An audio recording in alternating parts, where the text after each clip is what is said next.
औरैया जिले के तहसील मुख्यालय विधुना में रामलीला मैदान में नगर पंचायत विधुना के द्वारा विकसित भारत संकल्प यात्रा का कार्यक्रम आयोजित किया गया। मुख्य अतिथि बीजेपी कन्नौज सांसद सुब्रत पाठक और विजय कुमार द्विवेदी सांसद कुशीनगर की उपस्थिति में कार्यक्रम आयोजित हुआ।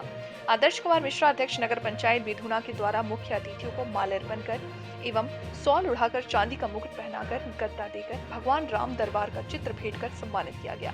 कार्यक्रम में बीजेपी सांसद सुब्रत पाठक ने केंद्र व प्रदेश सरकार की जन कल्याणकारी योजनाओं की जानकारी ली। वहीं उन्होंने संबोधन के दौरान विपक्षियों पर जमकर हमला बोला।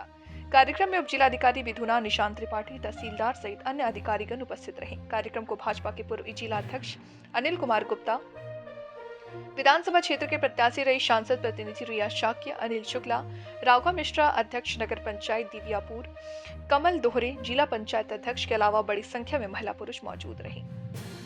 सरकार बनने के बाद बस परिवार का ही भला हो जाए। कैसे बेटा मुख्यमंत्री बन जाए, कैसे बहू सांसद बन जाए, भैया राज्यसभा में सांसद हो जाए, दूसरा वाला भैया कैबिनेट में मंत्री हो जाए, नाती पोता भी सांसद विधायक हो जाए, चेला चमचन को भी कुछ झूठन मिल जाए, कोई अरबपति हो जाए, कोई खरबपति हो जाए, महल बन जाए, कोठी बन जाए, इसके अलावा उसकी कोई चिंता ही नहीं होती थी और कभी चिंता नहीं करता था अपने जात के गरीबों की। लेकिन फिर आपने देखा हम सबके सौभाग्य से इस देश के भीतर एक ऐसा नेता आया, एक ऐसा नेता नरेंद्र मोदी के रूप में आया जिसने कभी हमारी हमसे जाति पूछी ही नहीं। उसने नहीं पूछा तुम्हारी जाति क्या है, उसने यहाँ भी नहीं पूछा तुम्हारा मजहब क्या है, उसने यहाँ भी नहीं पूछा तुमने वोट दिया है कि नहीं दिया है। उसने तो सिर्फ इतना ही पूछा कि बताओ अम्मा तुम्हारे सर पर पक्की छत नहीं है क्या? यदि नहीं है तो मैं तुम्हारा पक्का मकान बनवाता हूँ। उसने पूछा बहन बताओ तुम आज भी शौचालय के लिए क्या शाम होने का इंतजार करती हो? तो मैं तुम्हारे दरवाजे पर ही शौचालय बनवाता हूँ।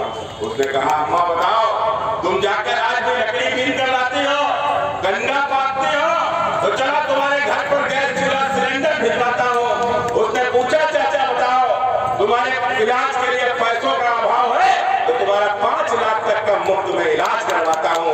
एक पहली बात देश के भीतर एक ऐसा नेता नरेंद्र मोदी के रूप में हमको मिला है। तो मिले भी क्यों ना, मोदी जी कहते हैं ना ये जो गरीब है ना, गरीब या गरीब की कोई जाति नहीं होती, या गरीब का कोई मजहब भी नहीं होता, या गरीब तो गरीब होता है, या गरीब पगड़ा भी है और या गरीब पिछड़ा भी है, या गरीब अनुसूचित भी है और या गरीब जनजाति में भी है, या गरीब हिंदू भी है, या गरीब मुसलमान भी है। और उस गरीब के दर्द को केवल वही समझ सकता है जो गरीबी से गुजरता है, और जिसने कभी गरीबी को देखा नहीं वो गरीब के दर्द को कभी महसूस नहीं कर सकता।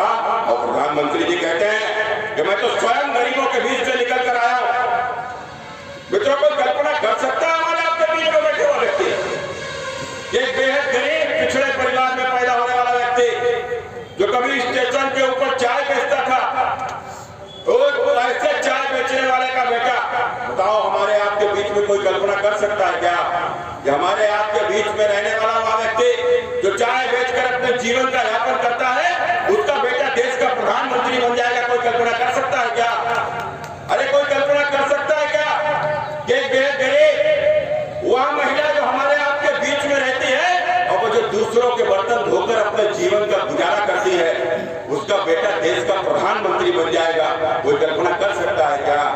अरे एक चाय बेचने वाले का, एक बर्तन धोने वाले का बेटा नरेंद्र मोदी जब देश का प्रधानमंत्री बना तो देश की सरकार को गरीबों के चरणों में समर्पित कर दिया, देश के खजाने को गरीबों के उद्धार को लेकर खोलने का काम किया।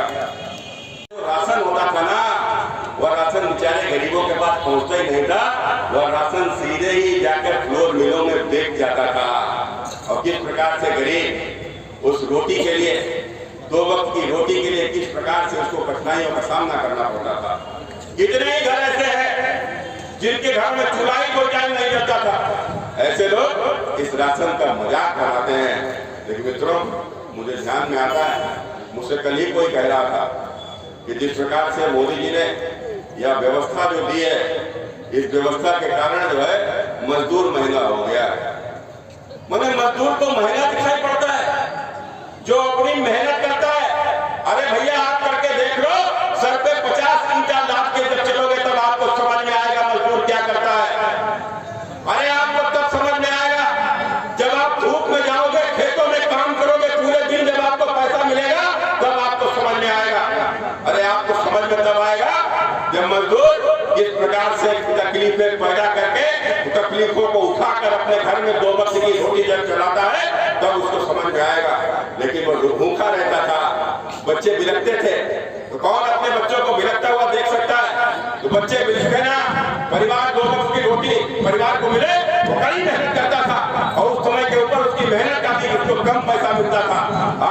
आज उस मजदूर को उसकी मेहनत का पूरा पैसा मिल रहा है, तो मजाक बनाते हैं कि अन्न मिल रहा है इसलिए मजदूर नहीं मिल रहे हैं। मित्रों, क्या ऐसे लोग हैं जो गरीबों के अधिकारों को दखाते रहे हैं? जो प्रभु राम का मंदिर जहाँ के ऊपर बना था आज से 528 वर्ष पूर्व, उनके जन्म स्थान पर उसको ध्वस्त कर दिया गया था और वह मंदिर में फिर से वहाँ के ऊपर भव्य निर्माण हुआ है और उसकी प्राण प्रतिष्ठा होने जा रही है। हम सभी को मालूम है, मैं बहुत लंबा चौड़ा ना बोलता हुआ इसमें सीधे केवल एक विषय पर मैं जरूर चर्चा आप सबके बीच में करना चाहता हूँ। इन लोगों ने राम को आने का इतना इंतजार क्यों कराया? क्यों हमारे राम के मंदिर को ध्वस्त किया गया? दुनिया की कोई संस्कृति आप देख सकते हो? आपने सुना होगा कभी किसी बड़ी मस्जिद को ध्वस्त कर दिया गया? आपने कभी सुना कि किसी चर्च को, गिरजाघर को ध्वस्त कर दिया गया? लेकिन हमने कई बार सुना कि हमारे बड़े बड़े मंदिरों को ध्वस्त कर दिया गया। अयोध्या में ध्वस्त की हुई, काशी में विश्वनाथ मंदिर ध्वस्त किया गया, मथुरा का भगवान कृष्ण का मंदिर ध्वस्त किया गया, सोमनाथ का मंदिर ध्वस्त किया गया। ऐसे देश में 20,000 से भी अधिक मंदिर हैं जिनको ध्वस्त करके उनके ऊपर जबरन मस्जिदें बनाई गई। ऐसा क्यों हुआ? कारण क्या था? कारण यह था कि हम अपनी संस्कृति को भूल जाएं, हम अपनी सभ्यता को भूल जाएं, हमें हमारी सभ्यता से प्रेमी ना रहे, हमें हमारी संस्कृति से प्रेमी ना रहे। यह सब इसलिए किया गया था। और होता है ना कि जब व्यक्ति अपने बाप को भूल जाता है तो अपने अतीत को ही भूल जाता है, और जिसको अपने अतीत का याद नहीं रहता उसका कभी भविष्य सुरक्षित नहीं रहता, उसका कभी भविष्य सुरक्षित नहीं रहता।